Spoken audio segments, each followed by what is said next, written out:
Nanawagan ng business sector sa Davao City og hinanaling aksyon sa gobyerno labot sa epekto sa krisis nga resulta sa gyera sa Middle East.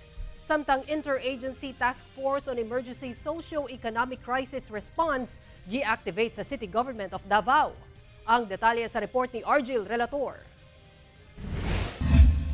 Mi padayag na og kabalaka ang Davao City Chamber of Commerce and Industry Incorporated o DCCII labot sa parayong pagsaka sa presyo sa petrolyo ug ang direktang epekto niini sa business costs, pricing ug economic stability.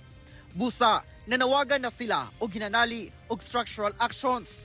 Lakip dinhi ang temporary fuel tax relief ug expanded fuel subsidies alang sa public transport, trucking ug delivery, agrikultura, alang sa mga mananagat o MSMEs sulod sa dili moubos sa 3 ka bulan o hangtod sa dunanay balaod labot sa new excise tax exemption. Pirmado na ni Pangulong Bongbong Marcos ang balaod nga naghatag kaniya og authority nga isuspende o ipaubos ang excise tax sa produktong petrolyo. Apan sumala sa Malacañang, posibleng magdesisyon ang Pangulo labot niini sugod karong adlaw, April 7. Ang BIR Davao Region mutuman matud pa kung unsay pakanaog nga kamanduan sa national government. With the emergency powers na vested sa ating president, of course, kung ano man yung sabihin niya at kung ano man ang magiging decision ng top management namin, susundan namin. Gidusosab sa DCCII ang pagmugna og Davao Fuel and Energy Task Force. Lakip sab sa giduso ang paghatag og tax incentives ug simplified permits alang sa mga negosyo nga nag-invest og cost-saving technologies.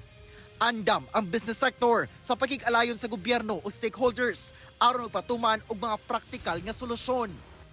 Pinaagi sa executive order nga gipagula ni Davao City Mayor Baste Duterte, gi-activate ang Interagency Task Force on Emergency Socio-Economic Crisis Response o IATF crisis. Gilangkuban kini sa City Mayor isip Chair, City Planning and Development Coordinator isip Vice Chair ug mga opisina sa Davao City LGU ug pipila ka national government agencies isip mga member ug subcommittee members. Tahas sa komite ang pagmugna, pagrekomenda ug pagpatuman sa mga gikinahanglan nga pagpangandam ug response actions sa bisan unsa nga socio-economic emergency o susamang krisis.